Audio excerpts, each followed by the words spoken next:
If you've ever seen one of these, or used one of these, then you've probably been speaking a little bit of history without even knowing it. All right, so here's where it gets really interesting. Take a look at the clock behind me. The center of the clock represents the sun. You see, in symbology, a dot with a circle around it always represents the sun.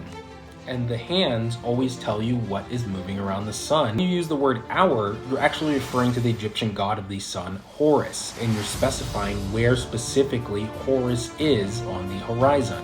And the second hand, or seconds, is given to Mercury. Mercury is the second planet from the sun. If you ever watched Disney's Hercules, you'll remember the guy with the petals on his feet flapping. I did not mean petals. Well, in Greek mythology, that was Hermes, and in Roman mythology, that was Mercury.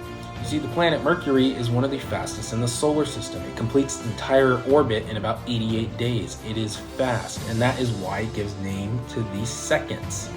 And the Egyptians also gave us something really cool. They divided the day from 24 into 12.